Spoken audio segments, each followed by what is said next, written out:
Little CDT update. The mountains behind me. Walking a little dirt road right here out at Georgia Pass. The Continental Divide Trail just split with the Colorado Trail. That's where I'm at currently. Colorado Trail. Thank you. Very well maintained. Hopping back onto CDTC, which based on the comments goes back into the notorious lack of maintenance. So yeah, that is what it is. We'll see how it goes. I think this area is pretty.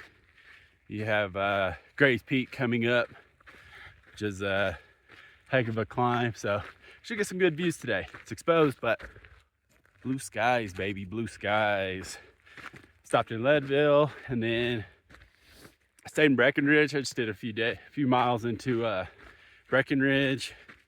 There's a free bus from town to town, so went supplied in Frisco. It's got more like Walmart, Safeway, fast food joints, stuff like that. So I'd utilize free bus if you're going by there for sure. Frisco, better for resupply. I did have some hotels, one or two cheap if you wanted to split it. Stayed at a hostel in Breckenridge, which was pretty cool. Yeah, these mountains are nice, man. But yeah, that was a nice stay. I enjoyed Breckenridge. I think the hostels are more like ski resorts that they kind of let hikers stay at during the summer, because they're super nice. But I don't know, it doesn't have like AT hostel vibes, but still cool, cheaper option. Super touristy area, so everything's expensive. It's just ski town in the mountains. Kind of remind me of Gatlinburg from back home. It's the closest thing I know to compare it to. So there's a little update. Got a big climb coming. Gorgeous area. Next stop will be Grand Lake, and then Steamboat after that. It's a ways off.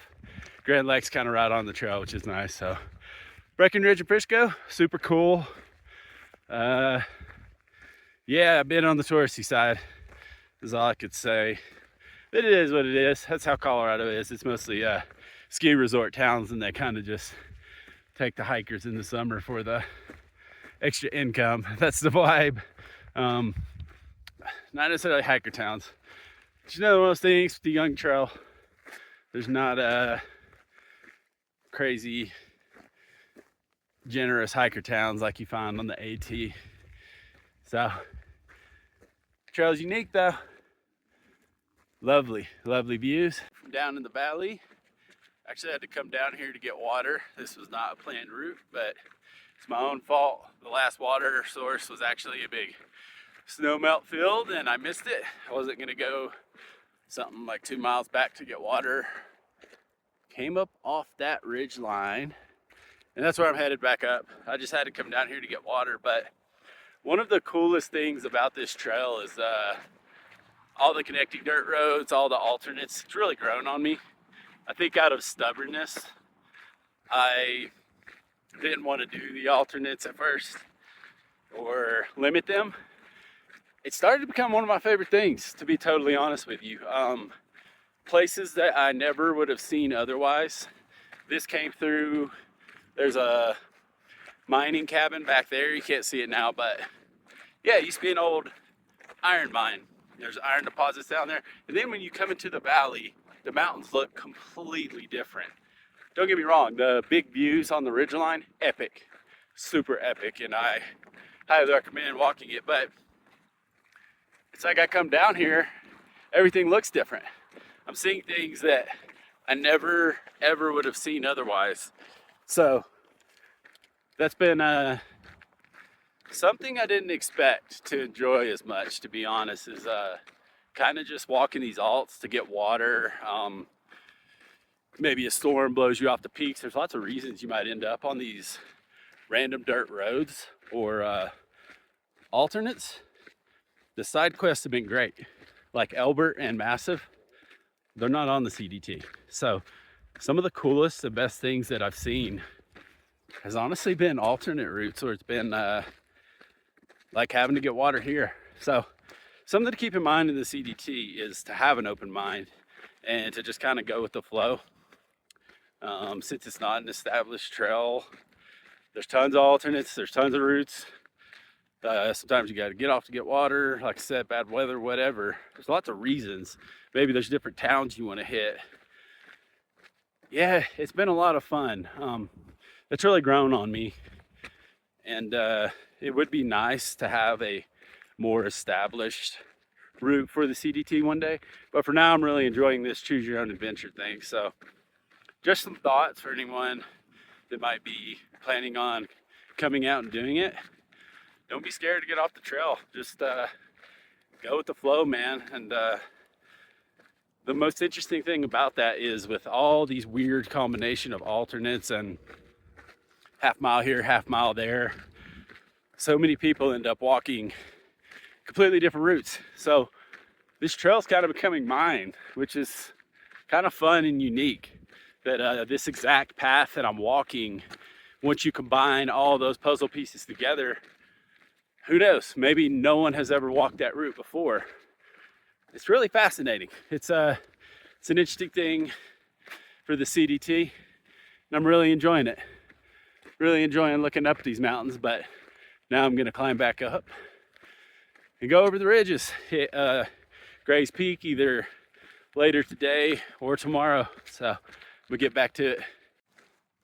Doing Gray's Peak today. Up on this hill. Yeah, there you go. You'll see it. These big deposits. That's a small one, believe it or not. There's been lots of old mines in this area coming up to Gray's Peak next to Peru Creek. Peru Creek is a beautiful red color. Not because you should drink it. That's been all through this area, all through this section, seeing water that's yellowish from the sulfur deposits, like up there. I've seen bright red water, which is Peru Creek, which is a huge creek.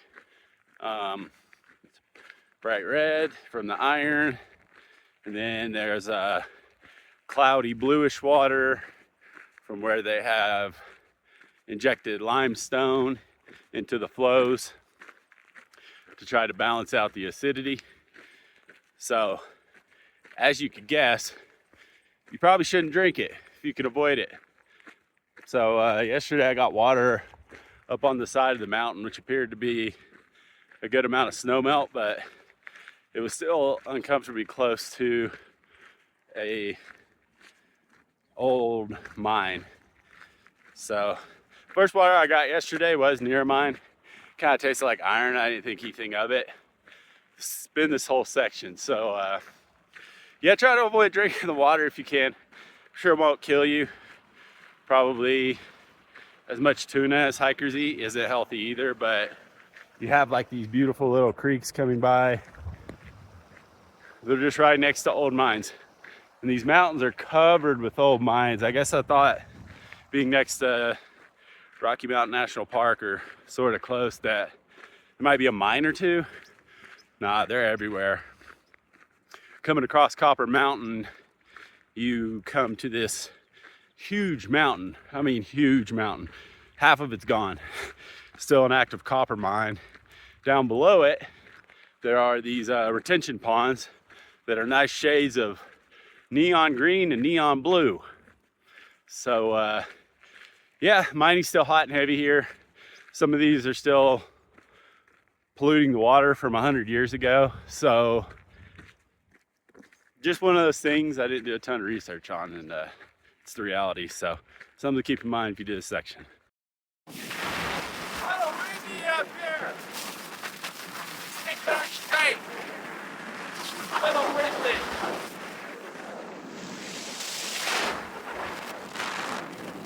I'm gonna tell you. Kind of crazy. I'm about 20 miles outside of Steamboat Springs. That will be my last stop in Colorado, and then I'll be into Wyoming. I went through Grand Lake the other day, which was a nice stop. The town is extremely expensive, so I did not send a box there. There's some debate whether you should. You absolutely should send a box there. Resupply is very expensive. The food there is very expensive. It's a tourist town, so I mean, it is what it is. But you can send a resupply box to the post office, so recommend doing that. When you leave Grand Lake, you walk into burned area, unfortunately. Rocky Mountain National Park burned a few years ago, 5 years ago, I think. So you walk through that burned area, and then you walk through two more large ones. I did get caught in two storms out of Grand Lake, two pretty wicked storms, to be honest, where I was having to try to get, basically running off the ridge to make sure I wasn't one of the highest things around from the thunder and lightning. But weather overall through Colorado has been pretty groovy for me, so I don't really mind this couple of days of storms, to be honest. Like, most people get hit with a lot more storms in Colorado, especially coming south. You're going to get a lot of wet, cold weather. They're going into the monsoon season. We'll see how that goes. It's very unpredictable weather, as I've said before, in Colorado. So just one of those things. And then the creeks in the burn areas will fill up with loose soil from where the fires have burned, the trees have fallen. It'll clog your filter. So something else to keep in mind, you might want to do water carries if you have stormy weather through those burn areas. They are somewhat long, but just really two big ones, and then a couple spotty things, I'm assuming, from the same fire from Rocky Mountain National Park that spread out to other areas. There's a lot of ridge walking from, well, going into Grand Lake, coming out of Grand Lake, pretty much from the Colorado Trail to the border. Ton of up downs, very hard hiking, just because of the elevation gain and drop. You're on ridge lines, you're exposed. If you're in storms, you might have to bail out.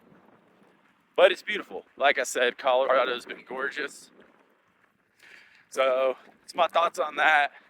Trail maintenance, been hit or miss per usual. But the mountains are beautiful. I know going into the basin of Wyoming, I'm gonna miss these peaks. It's wildflower season, so there's been wildflowers everywhere. And the rains filled up the creeks in the following days once the soil erosion got out of the water. So that's been nice. Yeah, absolutely beautiful.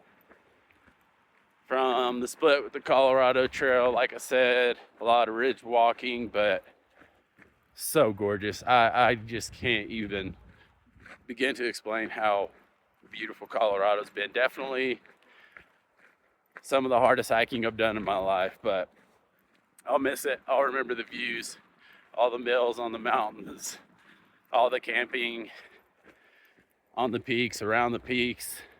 The beetle kill up towards the border has gotten a little worse, so had to keep that in mind for the down trees between the burned area and the beetle kill. You do have to search a little more for camping, probably compared to what you had to 10, 20 years ago, but just part of the trail, part of the adventure. Enjoying this last stretch through Grand Lake, Steamboat Springs. Be nice to get into a proper town with a Walmart and a Safeway, honestly, to kind of celebrate and resupply. Hit encampment in Rawlins, going into Wyoming. I'm looking forward to what it has to offer. Get into a new state. Travel coming up on halfway done, which is kind of wild. It's been interesting how quickly it's gone by. It's gone by a little quicker, this trail, just because I'm more prepared. I know what I'm doing more on this trail, so been a little more locked in, I guess you could say. It's yeah, it's wild how quickly it's going by. And once you hit that halfway point of a trail, it seems like it sort of goes downhill, no pun intended, but it's just like you hit that halfway point and you're getting closer to the end every day than you are to the beginning. So that's where I'm at. I'm looking forward to it though. Look forward to the rest of this adventure. Next update might be in Wyoming. I'm gonna get back to hiking. Y'all go take a